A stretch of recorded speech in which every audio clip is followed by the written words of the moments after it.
Topik pilihan yang berhasil dihimpun oleh tim redaksi kami, di mana harga CPO ini menyentuh ke level tertingginya dalam 8 tahun terakhir dan semoga bisa menjadi referensi untuk Anda. Tapi dari updatean terkini di penutupan sesi kedua hari ini dari data RTI yang saya pegang pemirsa, dari saham-saham berbasis CPO, AHLI justru mengalami tekanan minus di 1,79% dan ditutup di level 10.975. Begitu juga dengan beberapa saham dari perkebunan lainnya untuk KSEMP setelah mengalami tekanan di pembukaan sesi pertama pada pagi tadi, di sesi kedua hari ini menguat di 1,12% di level 360. Begitu juga dengan LSIP pemirsa di penutupan sesi kedua diperdagangkan hari ini juga ditutup di zona hijau di 0,92%, tapi dalam perjalanannya LSIP lebih dominan bergerak di zona merah pemirsa, di mana posisi terendah di 1075 dan posisi tertinggi yang sempat disentuh di sepanjang perdagangan hari ini di 1110. Baik, dari topik pilihan yang berhasil dihimpun oleh tim redaksi kami, berikutnya kami akan mengajak Anda untuk menyimak informasi emiten pilihan yang juga berhasil dihimpun oleh tim redaksi kami. Dari telekomunikasi ada Telkom pemirsa, di mana tadi di pertemuan atau di pembukaan di IDX Second Closing di awal tadi kami sudah sampaikan di perdagangan hari ini pada pagi tadi tepatnya, di mana Direktur Utama Telkom ini mengkonfirmasi sudah melakukan investasi terhadap Gojek, di mana nilainya mencapai 150 juta dolar Amerika. Di mana dari investasi ini diproyeksikan Telkomsel akan diuntungkan dengan memanfaatkan ekosistem Gojek.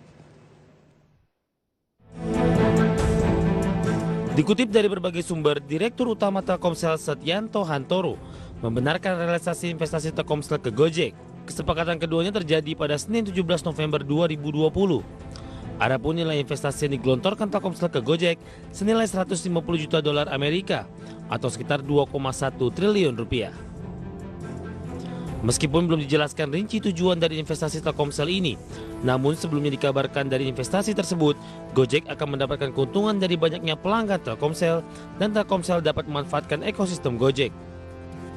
Sebagai catatan, pendapatan konsolidasi PT Telekomunikasi Indonesia Tbk atau TLKM hingga kuartal 3 2020 sebesar 99,94 triliun rupiah.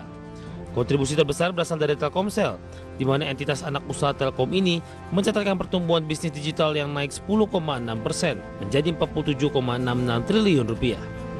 Jumlah tersebut 73,2% dari total pendapatan Telkomsel. Kenaikan pada bisnis digital didorong oleh lebih dari 170 juta pelanggan, dengan pelanggan mobile data sebanyak 117,3 juta tumbuh 4,6% year on year. Hal ini mendorong konsumsi layanan data tumbuh 42,5% dari periode yang sama tahun lalu. Sementara dari lantai bursa, investor pasar modal sepertinya merespon positif investasi anak usaha Telkom yaitu Telkomsel ke Gojek. Berdasarkan data RTI, per pukul 9.15, saham emiten berkode TLKM itu menguat 3,26% ke level 3.180 per saham, setelah dibuka pada level 3.100. TLKM bergerak di zona hijau dan pada penutupan perdagangan sesi pertama pada Selasa 17 November 2020, TLKM tutup di level 3.200 yang merupakan posisi tertinggi dalam 3 bulan terakhir. Berbagai sumber IDX Channel.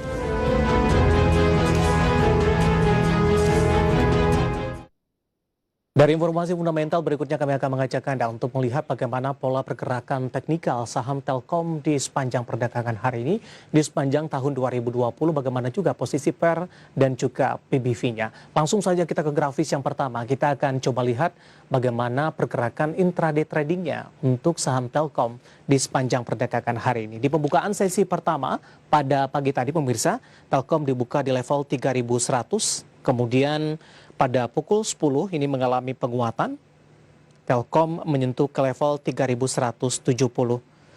Di penutupan sesi pertama di perdagangan hari ini, Telkom melanjutkan penguatan dan menyentuh ke level 3.200.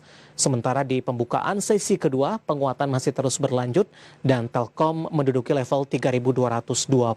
Sementara di penutupan sesi kedua di perdagangan hari ini, Telkom ditutup di level yang sama dengan pembukaan sesi kedua di 3.220, menguat di 4,89%. Sementara range pergerakan di sepanjang perdagangan hari ini, posisi terendah ada di 3.100, sementara posisi tertinggi yang sempat disentuh oleh Telkom di sepanjang perdagangan hari ini di level 3.270.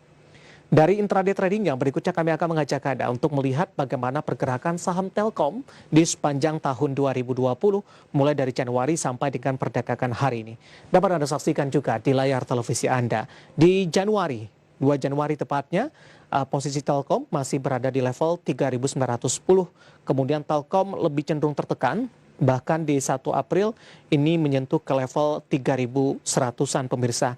Di 4 Mei menguat di 3.300-an dan Juni kembali mengalami koreksi di 3.250 dan di November di perdagangan hari ini sebelumnya sempat berada di level 3.100 pemirsa.